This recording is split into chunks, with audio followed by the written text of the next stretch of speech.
I mean, so do we have our next guest in the green room? we do indeed. Is she in? Hi. Hello, Jenny. Hi, House Party Queen. How are you? I'm fine, thank you. You've got such Good. a clear speaking voice. It's fantastic. Oh, that's good. I'm glad you can hear me. Hi there, Shu. How are you? You okay? Hi, Jenny. Hi. Hi there. Hi, Georgie. Hi. Right. So just to quickly introduce you, I met Jenny yesterday, and Jenny actually did a workshop on mental health. I didn't get to listen to all of it, which is why I've invited you on the show today to talk about what you do. Is it around, I think it's called Greater Elevation, but, you know, we'll talk about that and in a little more detail and about mental health and around this time, because I think it's quite important. You know, we're coming out of COVID now, and it's a highlighted kind of illness that everyone's actually talking about. I shouldn't say illness. What's the word that we can put around it? Is it illness that we can say? Is that the right word? I think she's gone. She's stuck. We'll come back to her in a second. Yeah, I'm here. Sorry, a bit cut out. Yeah.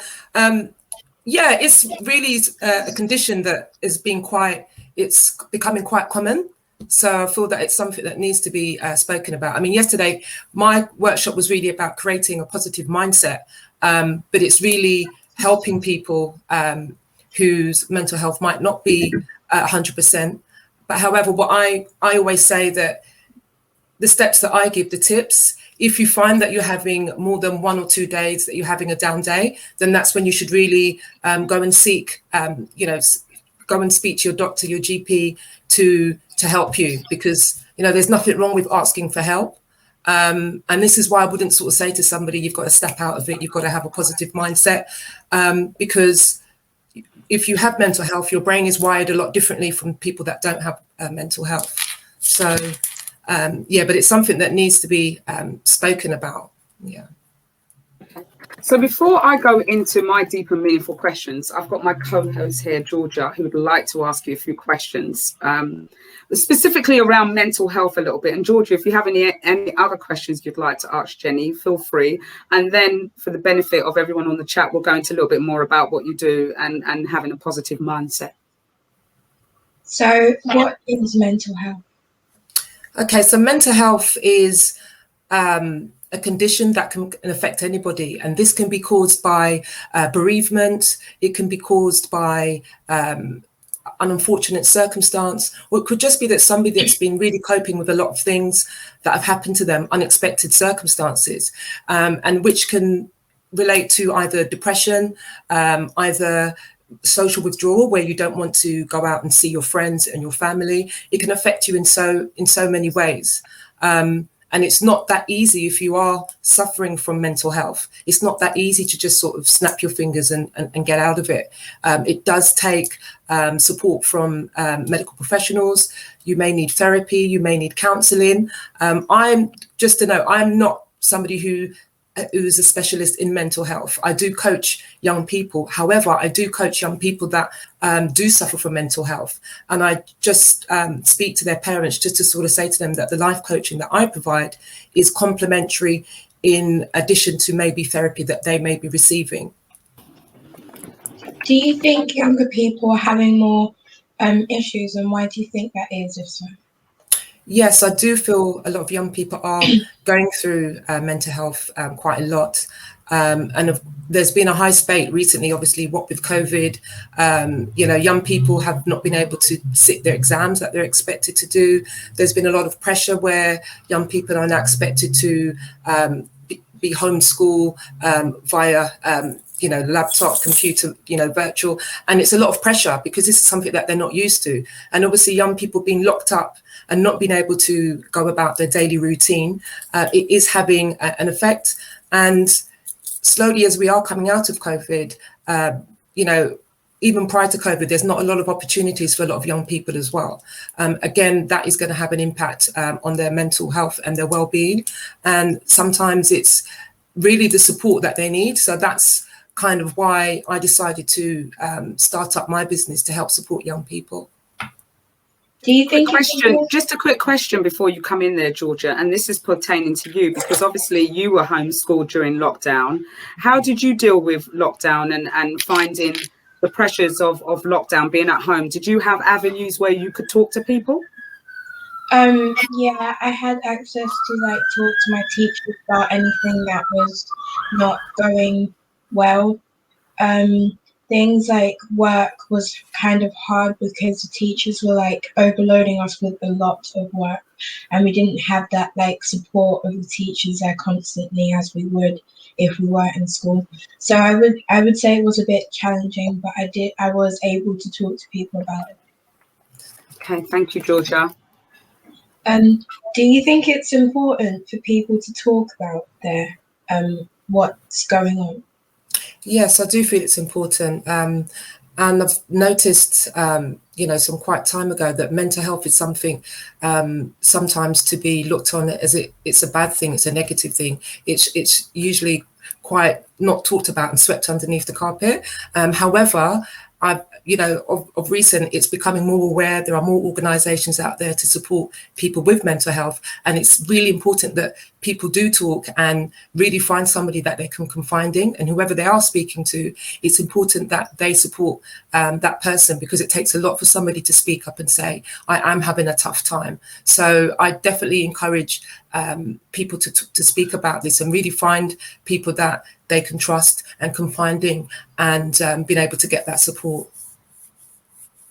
Okay, and are there different stages that people go through in regards to mental health, and what's kind of like the extreme? Have you had any cases of extreme behaviour especially during lockdown?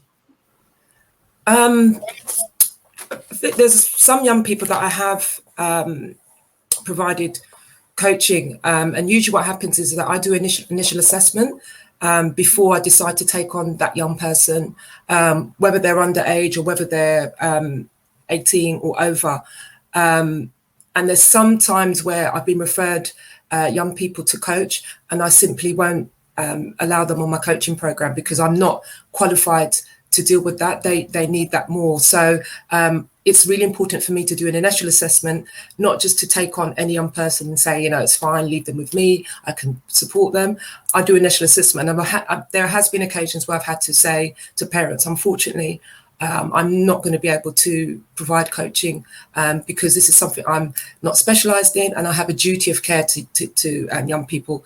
There's no point trying to take them on, and I could cause more damage than needs be. So I've had cases where I've had to say, I can't support them at the moment, but please let's check in maybe sort of 6 months from now, and let's just see what support you've been receiving in terms of if they've had therapy. Then we could see that we can get them back and do an initial assessment and see if I'll be able to provide them with coaching. Absolutely, and I think that's really important to recognise the signs of when you need to refer onwards or when it's past your skill set, because I've done mentoring before as well. I'm not an expert in drugs and substance misuse. So if I get a young person that I'm mentoring that has those particular problems, then I can't go forward with the mentoring because that particular aspect has to be dealt with. Maybe in conjunction with the mentoring that you're doing, or maybe their extremes are so far ahead that they kind of need to get that dealt with first before you can actually move on to creating that positive mindset as what you do. So moving on a little bit from mental health and everything, so how is it that you go about creating this positive mindset with people? Okay, so what I do is I take people through some steps that's helped me to create a positive mindset.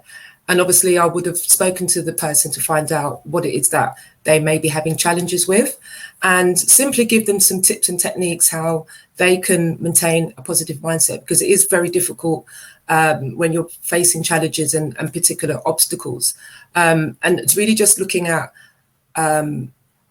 using some techniques and finding out what best suits them, because not one size fits all. And there's just various techniques that I've used, things from promoting positive self-talk, looking at starting to help them to build a morning routine, looking at what their routine is in the morning, because if you have a morning routine, that's going to help you to move into more of a positive mindset within the day and help you to be able to maintain challenges. The way you start your morning off always has kind of sort of preempt to how your day is going to actually go forward. So I really just kind of take them through some steps and really, give them some exercises that they can do and kind of hold them accountable just to see how they're getting on with it. Do you think that then, and I know that there's Sharky DJ's asked a question here, and we'll come back to that in a second. Do you think there's going to be an explosion of children that are going to require kind of like positive mindset training or coaching because of lockdown? And because of the fact that, and I know you mentioned routine is really, really important in creating discipline in children, especially getting up in the morning at a particular time, making up your bed, going to school, doing your homework and having that. And a lot of children fell out of this routine, even where I lived, and I'm looking at my neighbours' children, they're rolling, even myself working from home. I've been known to roll out of bed at 8:45 sometimes. I've got a meeting at 9 o'clock. I mean, roll out of bed, do the meeting, and then I'll have my shower later on. And, if that's happening with children and they're all out of routine, it creates absolute havoc. And even to try and get them back into that routine. So what kind of skills do you use to encourage children to stay or be in a routine as such if they've been out for so long? What I do tend to do is start with baby steps. Because there's no point in, if they've been out of habit for quite some time, out of a routine, there's no point saying to them, I want you to do this, this, this, and this. We start off with small habits where it might be, I don't know, depending on the young person's age. I might say, for the first 5 minutes, maybe take some time to sit in silence, or for the first 5 minutes, write down how you'd like your day to go. But it's just giving them baby steps. There's no point saying to a young person, oh, I want you to do X, Y, Z. I want you to do this for 30 minutes, this for 10 minutes. It's too much. So I start to give like baby steps. And once I feel that they're getting into that, we may look at increasing it. It just actually depends on what I've suggested that they do. But it's very important just to give them baby steps. It's just like an adult. If, we've been out of going to the gym for a long time, there's perhaps no point you sort of saying, yeah, I'm going to go to the gym 3 times a week. You're probably not going to do that. It's just better just to set small steps. And you might just say, I might just go to the gym 1 day a week and then lead up to it. So it's really important about not making them feel overwhelmed and just setting realistic baby steps to help them to get back into that routine or to even introduce a new routine. Okay. And so, I mean, you spoke about social withdrawal as well. I feel like I'm going through a little bit of social withdrawal. I'm a social butterfly. I love absolutely being around people. You saw me yesterday. I saw you yesterday. You're in your element. Yeah, it's fantastic. Right. That's because I haven't been out for ages. Right. And today I'm suffering all my back. You see me stretching a little bit. Sorry, something fell down. My legs and everything are hurting me. I'm not as young as I was. But I kind of came out and thought, oh my God, there's people and there's outside and I can have fun and this is brilliant. Yeah. And we've got young people that are suffering from some of this. And so how would you kind of take them through getting out of the home or being inside of the home all the time or social withdrawal? Do you have any kind of steps for getting them out of that also? It was really just kind of sort of speaking to them just to find out firstly how they're feeling, what they've been going through, and it's really just meeting them where they're at. So a lot of my sessions that I do because of the lockdown, I mean, I've always been based online, so I was doing a lot of online Zoom coaching and workshops. And obviously we're back out now. So it's really just kind of meeting them where they're at, asking them if, we'd like to go to a coffee shop or whatever it is, but just taking those steps and even sort of saying, usually my sessions are an hour. If that might be too much to start with, let's just meet for 10 minutes and then we kind of build up. Because again, if they've been having social withdrawal, and they might be in the comfort of their own home and they might not want to go out. It's just really kind of sort of to coax them. And again, I talk about the baby steps, not sort of saying, we're going to meet up, we're going to have an hour session. You don't want to overwhelm them too much, because even some of the young people that I've been coaching on Zoom, some of them, don't want to put the cameras on and things like that. And I don't force that. I kind of get them to warm up with me first. The initial assessment, I will see them and they will see me. But I get them to warm up first, and usually when you kind of take baby steps, you find that they open up. And it's such a shame because although we want to get young people out of social withdrawal, there's nowhere for them to go, right? You know, our festivals are being cancelled, or you got social distancing rules.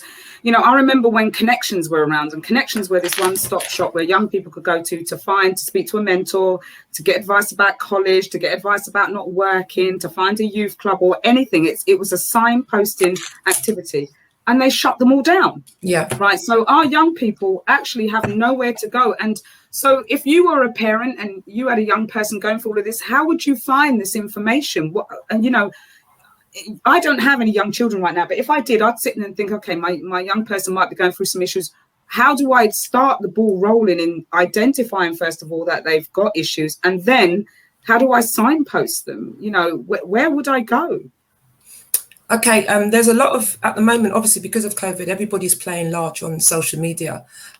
You'd be surprised to find how many sort of similar organisations that do similar to what I do on there. And I sometimes collaborate with those organisations as well. So I'm able to speak to parents about who I'm collaborating with.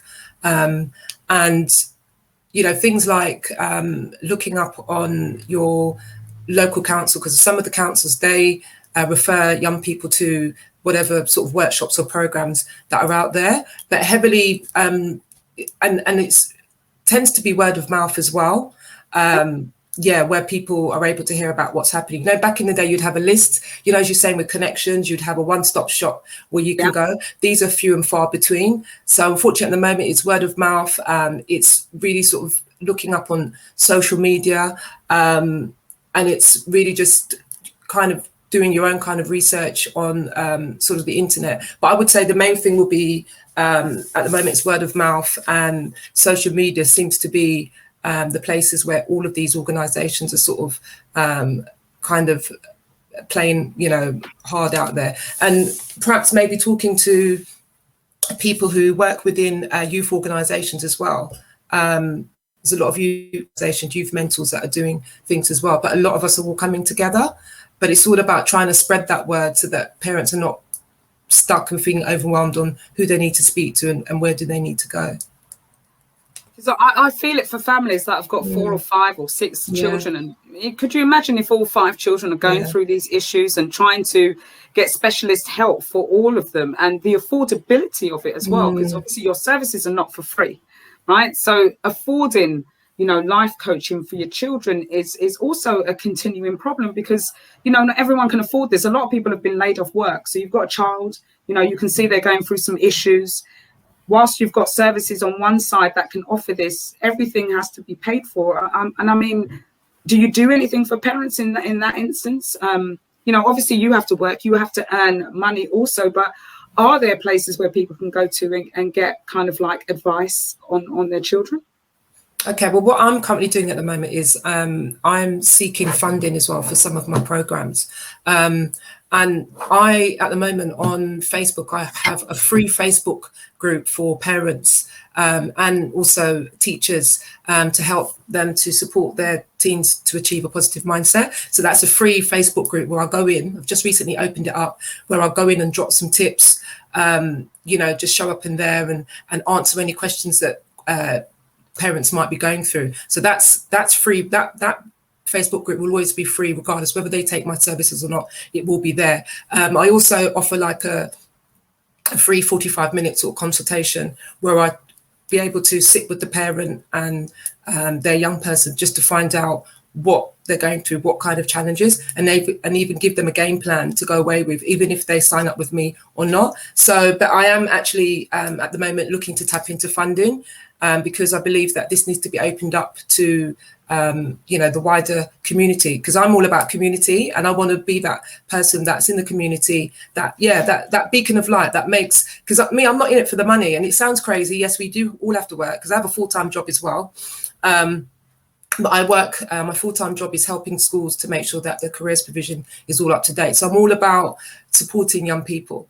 And at the same time, for me, I'm following my purpose. It's all about impact.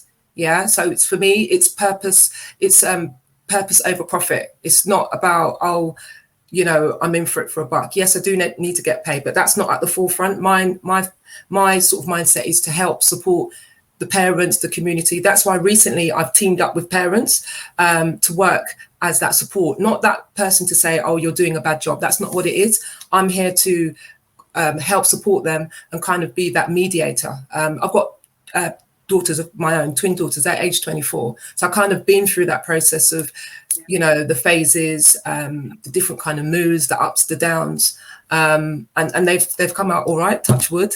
But yeah, and I've always been into supporting young people. I've got like over 10 years experience. I've worked as a business mentor in the Prince's Trust, a careers advisor. I'm a level 6 qualified careers advisor, youth mentor.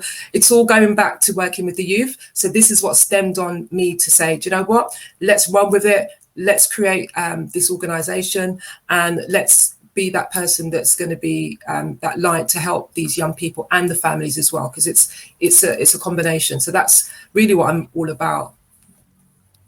And I love that. And I think I mentioned this in hosting the Blessed Souls tent yesterday, that as a community, we've come together a little bit stronger, that I've noticed since COVID. I can feel it and I can sense it. And that's what I love. You know, everyone's here to help our fellow people and to offer more and more services.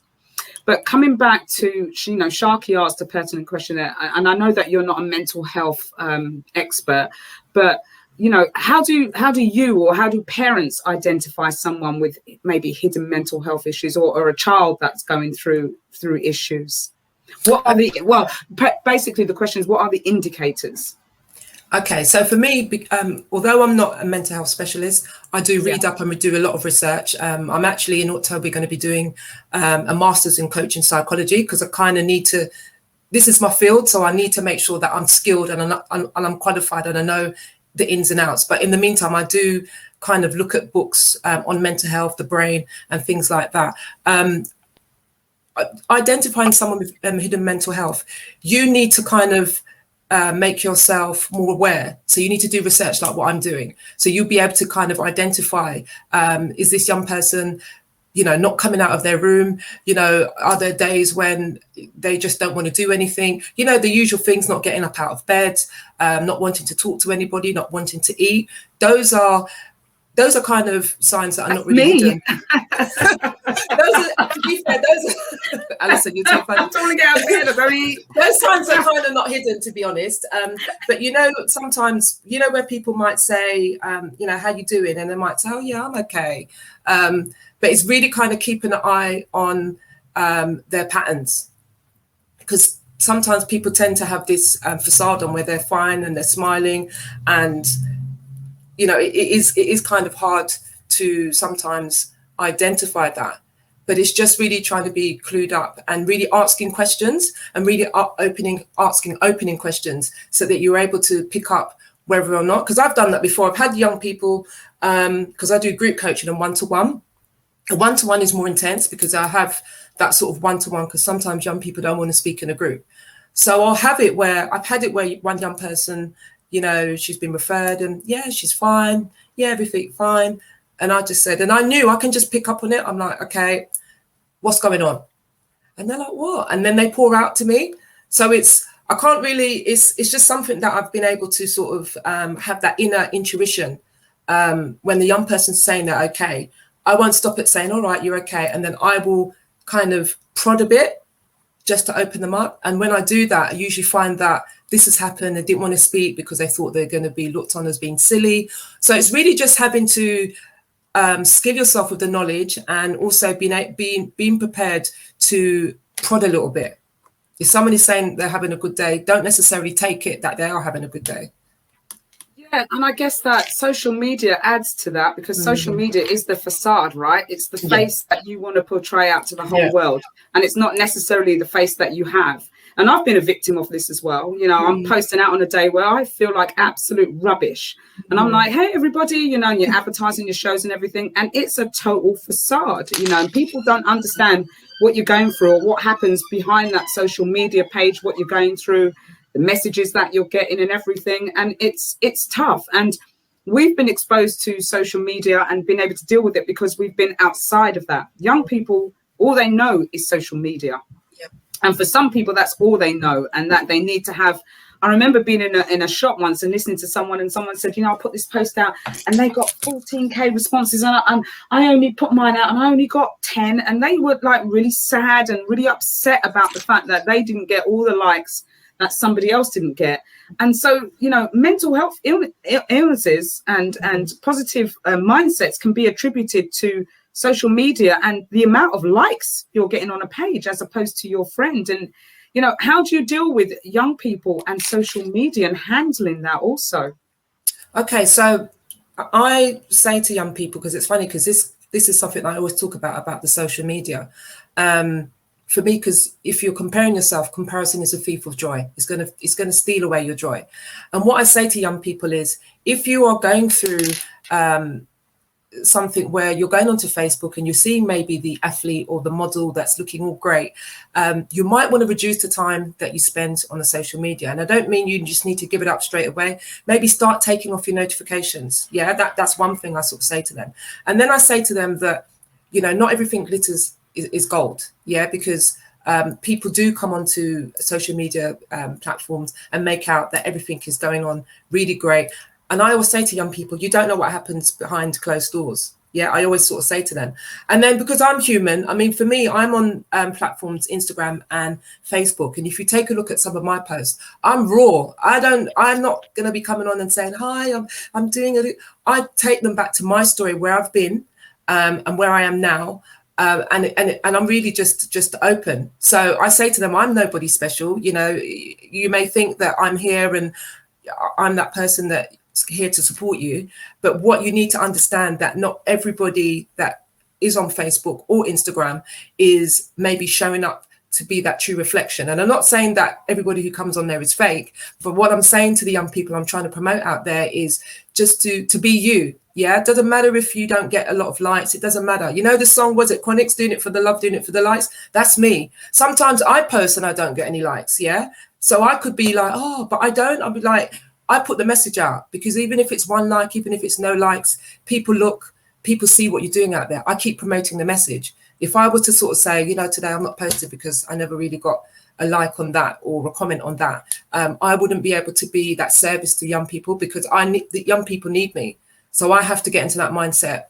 Okay, who cares if nobody puts likes on? Then that's fine. Still sending them love and light, but I still got to move on. So I tell young people that as well. Even when we're doing the sessions, I bring up my post. I was like, look at this post. It's dead. There's no likes, and they laugh. Yeah. So when you kind of do that, they're like, oh, I said, yeah, look at this. I said, now if I was to say, oh no, I'm not getting any likes. You know what? Today I'm not going to do the group coaching session. What will happen to all of you? And they're like, yeah, and they laugh. So when you kind of sort of go on that level and say to them, like, look at me, look, there's one post, there's nothing, there's crickets, and kind of make jokes like that, they kind of like, oh yeah, they feel a lot better. That. Yeah, I like that. There's crickets. Yeah, there's crickets. Yeah, sometimes there's crickets. They're like, okay, I'll post something else tomorrow. Maybe I'll get a like. Who knows? Who cares? That kind of thing. And that's so true, because I do that as well. Sometimes I put some posts out and I think, oh, nobody's commented on this. Yeah. What's going on? Is it not good enough? And then you realize that our Facebook or our social media pages are infiltrated with so much stuff that not everyone can read everything. And not sometimes people miss your posts as well, because it's so, oh, I didn't see that. I didn't know you were doing that. Can you post it again? Some people miss it. So my thing, because I've got quite a strong mindset, I don't let those things bother me. Years ago when I didn't, oh yeah, that was something that would bother me. I'll probably shut down my account or something silly like that. Yeah. What messages would you give to someone to try and keep a positive mindset?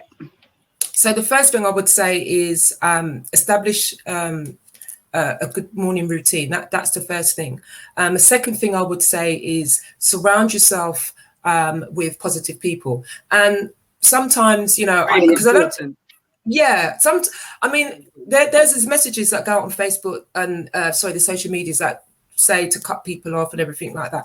I don't necessarily believe that, because people need people. However, if you're surrounding yourself with so much positive people, what's going to happen is that because you attracted that, you attract more. So even if there are other people that are not positive that's surrounding you, you're going to be surrounded by these positive people, and you're probably not going to have that enough time to spend with those people. But just one thing I would say, that sometimes people are going through things. So even if they might show up as portrayed as being negative. It doesn't necessarily mean that they might be going through things. So what I would say is give time to maybe people that are going through things, but at the end of the day, think about your well-being as well.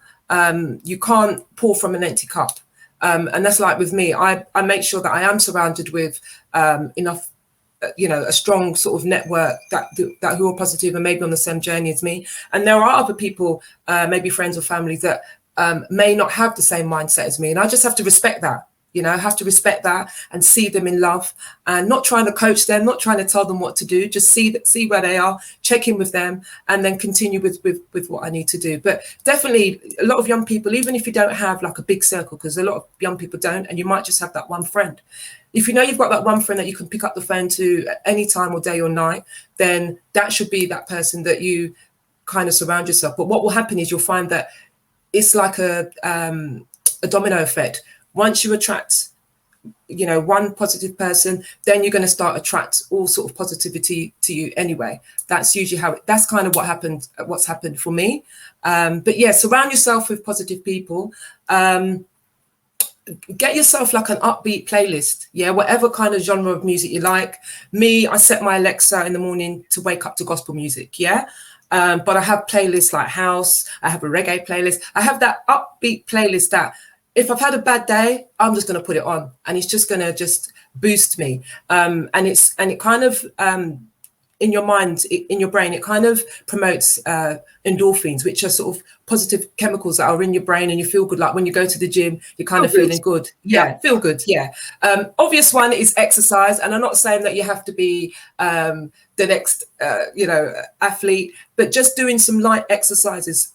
Setting yourself that time. Like I work out every other day. I don't do it every day because I'm not going to do it, but it works for me to do it every other day. Yeah.